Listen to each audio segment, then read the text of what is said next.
Programme में नाजरीन एक बार फिर आपको खुश आमदेद कहेंगे। आलिम के बोल में आज हम बात करेंगे अदल व इंसाफ के हवाले से। कुरान की सूरह निसा में अल्लाह पाक ने फरमाया कि लोगों में तस्विया यानी कि फैसला किया करो तो अदल से तस्विया किया करो, यानी इंसाफ करने वाले दोस्ती, रिश्तेदारी और मजहब के ताल्लुक की बिना पर नहीं बल्कि जो भी हक और इंसाफ का तकाजा हो वो फैसला करें। और इस्लाम में निज़ाम अदल पर काफी जोर दिया गया है कि जिस मुआशरे में निज़ाम अदल ना हो वो कौमें तबाह हो जाती हैं। बिल्कुल, इसमें कोई शक नहीं है। निज़ाम अदल पर मजीद बात करने के लिए इस वक्त हमें ज्वाइन कर चुके हैं मारूफ मजहबी स्कॉलर हैं प्रोफेसर यूनुस सिद्दीकी साहब।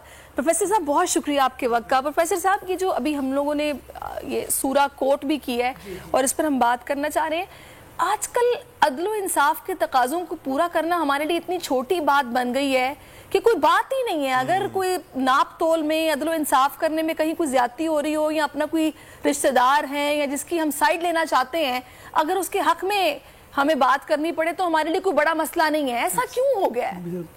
बिस्मिल्लाह वस्सलातु वस्सलाम अला रसूलिल्लाह व अला आलिहि व सहाबिहि अजमाइन व बाद। देखिए, जिस तरह मादी अशिया की तासीर होती है इसी तरह इंसानी आमाल की भी तासीर है। जैसे आप बर्फ़ को हाथ लगाएंगे आपको ठंडक महसूस होगी, आग की तरफ हाथ बढ़ाएंगे आपको तपिश महसूस होगी। इसी तरह इंसानी आमाल है।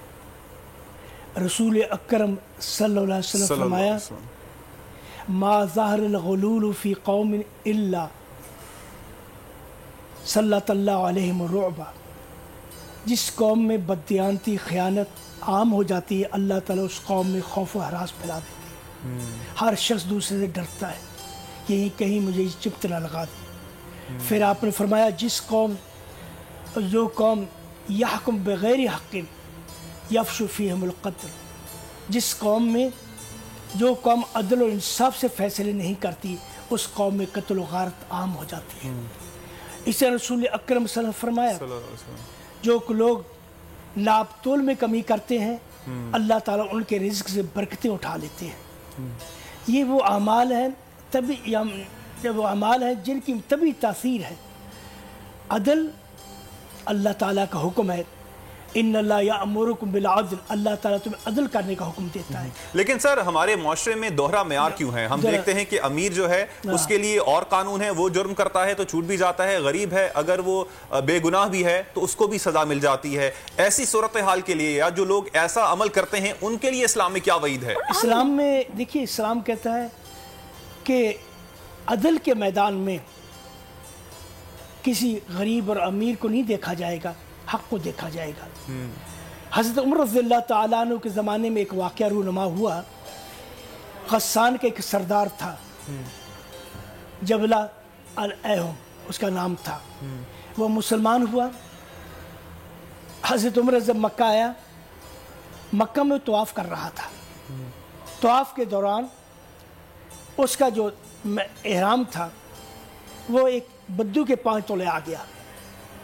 तो उसने मुड़कर देखा और बद्दू के थप्पड़ मारा। तो बद्दू ने आगे थप्पड़ मार दिया बेराबी ने। तो वो हज़रत उमर रज़ियल्लाहु ताला के पास पहुंच गया कि मैं सरदार हूँ, हम तो थोड़ी सी किसी गुस्ताखी पर लोगों को कत्ल कर देते हैं, मैं मुसलमान, इसने मुझे थप्पड़ मारा है। हज़रत उमर रज़ियल्लाहु ताला ने फरमाया, इस्लाम का यही निज़ाम है। इस्लाम में छोटा और बड़ा सब बराबर है। बड़ा वो है जो तक़वे में है। ये तो जो कुछ उसने किया वो सही किया। इसका नतीजा ये हुआ कि वो सरदार जो था भाग गया इस्लाम से, जाके ईसाई, फिर दोबारा ईसाई हो गया। हज़रत उमर रज़ियल्लाहु ताला ने फरमाया, तुम्हारा ईसाई हो जाना बर्दाश्त है लेकिन बेइंसाफ़ी बर्दाश्त नहीं। हज़रत उमर रज़ियल्लाहु ताला अन्हु हमेशा अपने आप को पहले अदल के लिए पेश करते। खलीफतुल वक्त जो होता है वो पहले खुद अपने आप पर अदल कर। जब हज़रत उमर रज़ियल्लाहु ताला के पास जब ईरान फतह हुआ, काज़ी फतह हुआ, तो बहुत बड़ी माली गनीमत आया। सहाबा कराम रज़वान अजमाइन ने एक एक चीज़ मदीने पहुँचाई। मस्जिद नबी में ढेर लगा हुआ माली गनीमत का।